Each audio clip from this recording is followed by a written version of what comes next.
அன்பார்ந்த முருக பக்தர்களுக்கு வணக்கம். நான் ஜேஎம்எஸ்கே கோபி.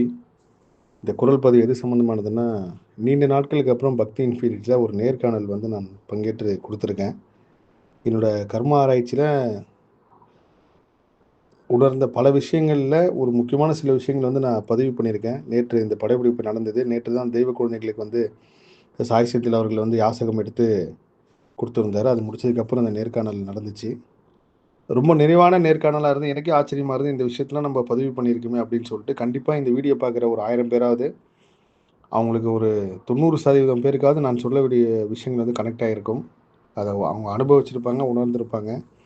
முக்கியமான ஒரு விஷயம் சாமி மரங்கள் வெட்டுறத பத்தி பதிவு பண்ணியிருக்கேன். அது கண்டிப்பா பாருங்க. அது எல்லார் வாழ்க்கையிலும் கனெக்ட் ஆகியிருக்கும்.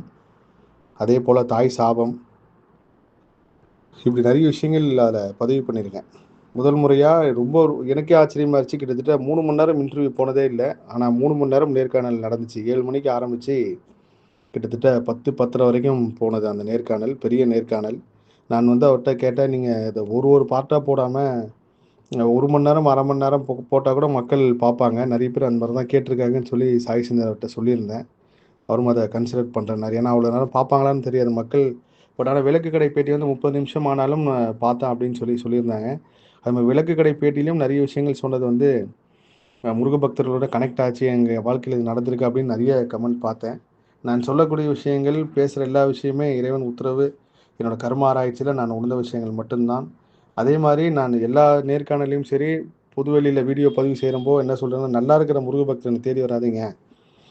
கஷ்டப்படுற முருக பக்தர்கள் நம்ம ஏன் முருகன கும்பிட்டு இப்படி நம்மளுக்கு சோதனை வருதுன்ற மட்டும் வாங்கன்னு சொன்னதுக்கு காரணம், என்னோட முருகர் ஆராய்ச்சியில நான் அந்த மாரி நெறைய பேர சந்திக்கிறப்போ, எதனால அந்த தீர்வுன்றதுக்கு உண்டான விஷயம் கிடைக்குது. அதேபோல இந்த 2025 அதிகமான இறப்பு செய்திய கேட்டது நான் தான். ஏன்னா அவ்வளோ பேரோட இறப்பு செய்தி முருக பக்தர்கள் சொல்றப்பலாம், அந்த இறப்புக்கு ஒவ்வொரு காரணம் இருக்கு. குறிப்பா கோவில் தர்மகர்த்தா இருந்தவங்க இறந்தவங்க. அத பத்தி ஒரு விஷயம் பதிவு பண்ணியிருக்கேன். எல்லாமே பாருங்க. எல்லா புகழும் முருகனுக்கே நன்றி. இன்னொரு ஒரு முக்கியமான விஷயம், நான் கும்பகோணம் சொல்லி நான் பதிவு பண்ணினேன். அது கும்பகோணம் கிடையாது, மயிலாடுதுறை.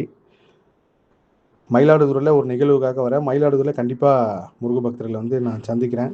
எல்லா புகழும் முருகனுக்கே நன்றி.